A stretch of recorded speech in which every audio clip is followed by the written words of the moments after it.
ئامادەبوانی بەڕێز سڵاوێکی گەرم لە ڕۆژێکی گەرم لە بارودۆخێکی گەرم دەستخۆشی لە هەموو ئەو بەڕێزانە دەکەم کە ئەم دیدارەیان ڕێخستووە. بەڕاستی کاتیەتی زۆر جار باسی ئەولەوێتی حکوومەتمان کردووە، باسی فراوانکردنی سەرچاوەی داهات و زیادکردنی هەلی کارمان کردووە.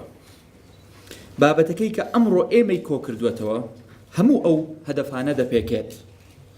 زۆر شت و بابەت هەن لە کوردستان کە مشتومڕی گەرم و گەرما و گەرمیان لەسەر دەکرێت، کە تێڕوانینی جیاوازیان لەسەر دەگوترێت.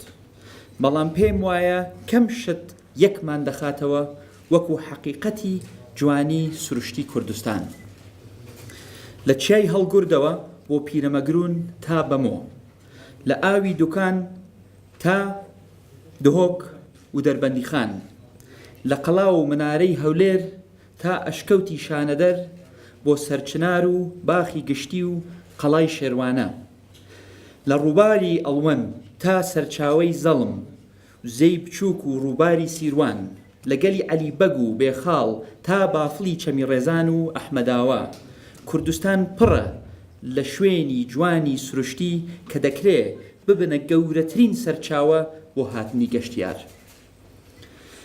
گەشتیاری خۆماڵی، گەشتیاری عێراقی، هی ناوچەی و هی جیهانیش. دەستخۆشی لە وەزارەتی شارەوانی و گەشت و گوزار دەکەم، بە تایبەت کە بە بەردەستێکی کەم توانی ویانە ئەم شوێنە جوان و مێژویانە بپارێزن. بەڵام گەشەپێدانی کەرتی گەشت و گوزار بە تەنها بە حکوومەت ناکرێ، بەڵکو بە هەمەهەنگی لەگەڵ کەرتی تایبەت دەکرێت. ئەرکی سەرشانی ئێمە لە حکوومەت ئەوەیە هاوکاریان بین، نەک ڕێگریان بین. زیادکردنی ژمارەی گەشتیار بۆ کوردستان و زیادکردنی داهات لە کەرتی گەشت و گوزارەوە گرنگە، بەڵام گرنگتر لەوە زیادکردنی هەلی کارە. ئەمڕۆ ئێمە ڕوبەڕووی ڕاستیەک بووینەتەوە کە ئەو زەمانەی کە حکوومەت لە کەرتی گشتی بە لێشا و خەڵکی دادەمەزراند بەبێ ڕەچاوکردنی پێویستی تەواو بووە، ڕۆیشت. و تا حکوومەتەکەمان وا گەورە بێت باوەڕ ناکەم واز و ئەو دەرگایە بکرێتەوە. ئەم قسەیە ئەگەر بە تەنها وەری بگرین لەوانەیە ببێتە جێی ناڕەزایی و نیگەرانی ئەو بەڕێزانەی کە ئەمڕۆ بە دوای هەلی کاردا دەگەڕێن. بۆیە ئەرکی سەرشانمانە کە لەگەڵ باشترکردنی دۆخی ئابووری هەرێم کە بە هەموو پێوەرێکەوە بە بەراورد لەگەڵ 2015 و 16 بەرەو باشی دەڕوات و باشتریش دەبێت. ئەرکی سەرشانمان ئەوەیە بە گرنگیدان بە کەرتەکانی پیشەسازی، کشت و کاڵ و گەشت و گوزار زۆرترین هەلی کار لە کەرتی تایبەت بڕەخسێنرێت بۆ ئەوانەی ئەمڕۆ بێکارن و دەرچووی زانکۆ و پەیمانگەکانن.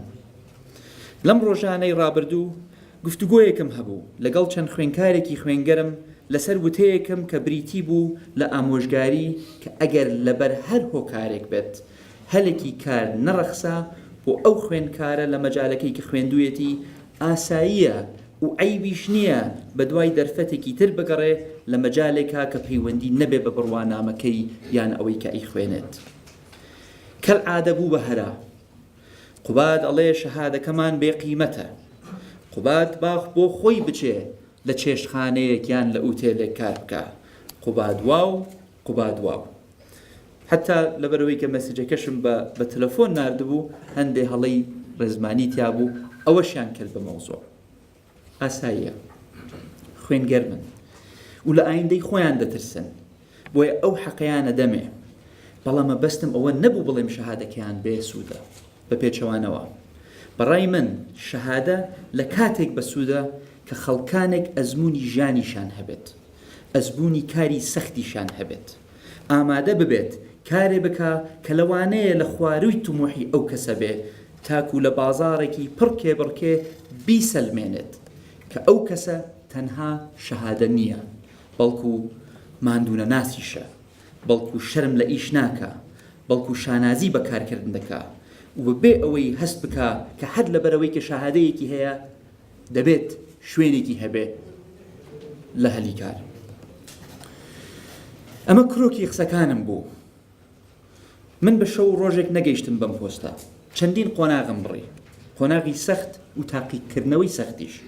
و ئەگەر سبەینش لەم پۆستە نەمام بای ئەوەندە تەجروبەم لە ژیان و کاری جیاواز هەیە کە بتوانم لە شوێنێک خۆم جێگیر بکەم. هەرگیز نە لە مەسئولیەت ترساوم، نەوام زانیوە ئیشێک لە خواروی ئاستی منە. هیچ ئیشێک کە یاسایی بێت عەیب نییە. من تێئەگەم بۆ هەندێک کەس ئەم قسانەی منیان بەدڵ نەبوو و تێشەگەم بۆ هەندێک لایانی سیاسی بیانەوێ ئەم قسانەی من بخۆزنەوە بۆ خۆشکردنی ئاگرێک لە پێش هەڵبژاردن، بەڵام لە ناخی دڵیانەوە ئەزانن کە قسەکەی من هەر چەندە ڕەقە بەڵام حەقە. بۆیە دەستخۆشی لەوە بەرهێنەرێکی نمونەیی وەکو کاک فاروقی مەلا مستەفا دەکەم و چەندەها بەڕێزی تریش کە ئەمڕۆ لێرن کە سەرباری قەیرانەکان شانیان داوەتە بەری، بەردەوامن لە کارەکانیان، بەردەوامن لە دامەزراندنی گەنجەکانی شارەکانمان و کەمکردنەوەی ئەو فشارەی کە لەسەر حکوومەت هەیە بۆ دامەزراندن، بەردەوامن لە کارە نمونەیەکانیان. هیوادارم لەم دیدارە بتوانین نەخشە ڕێگایەکی تێر و تەسەل دابڕێژین بۆ گەشەپێدانی ناوچەیەکی گەشتیاری کوردستان کە دوکانە، کە پڕە لە گەنجی تامەزرۆ، کە هیوادارم لەگەڵ گەنجەکانی دەوروبەر ببنە بڕبڕی پشتی هێزی کاری ئەم ناوچەیە و بە باوەشێکی گەرمەوە ئامادە بن پێشوازی لەو ملیۆنەها گەشتیارە بکەن کە لە ساڵانی داهاتوو ڕوو لەم ناوچە و ناوچە گەشتیارەکانی تری کوردستان دەکەن. بۆیە هەرچیەک بکەین لە پێناوی گەشەپێدانی کەرتی گەشت و گوزار کەمە.